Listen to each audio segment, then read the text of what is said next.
A love letter sent to you from God. Thomas Watson, Body of Divinity. Let the word of Christ dwell in you richly. Colossians 3:16. Study the Scripture.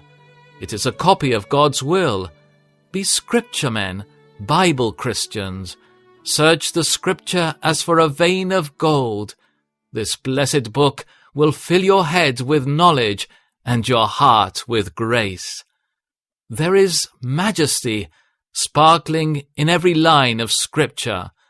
There is a melody in Scripture. This is that blessed harp which drives away sadness of spirit. How sweetly does this harp of Scripture sound! What heavenly music does it make in the ears of a distressed sinner, especially when the finger of God's Spirit touches this instrument. There is divinity in Scripture.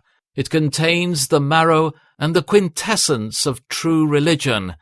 It is a rock of diamonds and a manual of piety.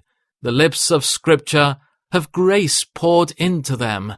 The Scripture speaks of faith, self-denial, and all the graces which, as a chain of pearls, adorns a Christian. Oh, then, search the Scripture. Had I the tongue of angels, I could not sufficiently set forth the excellency of Scripture. It is a spiritual telescope in which we behold God's glory.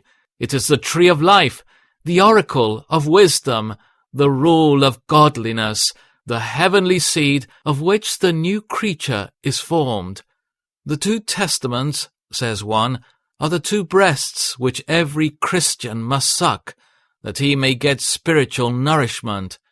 These holy leaves of Scripture are for the healing of our souls. The Scripture is profitable for all things. If we are downcast, here is spiced wine that cheers the heavy heart. If we are pursued by Satan, here is the sword of the Spirit to resist him. If we are diseased with sin's leprosy, here are the waters of the sanctuary, both to cleanse and cure. Oh, then, search the Scriptures. Read the Bible with reverence. Think in every line you read that God is speaking to you.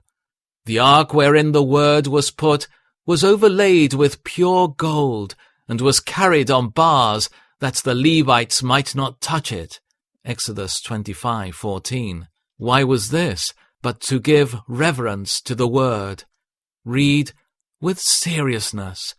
It is a matter of life and death. By this word you must be tried and judged. Read the word with affection. Get your hearts quickened with the word. Labor that the word may not only be a lamp to direct, but a fire to warm. Read the Scripture not only as history, but as a love letter sent to you from God, which may affect your hearts. Pray that the same Spirit who wrote the word may assist you in reading it, that God's Spirit would show you the wonderful things of his law, so that the word will become effectual. Oh, how I love your law! I meditate on it all day long. Psalm 119:97.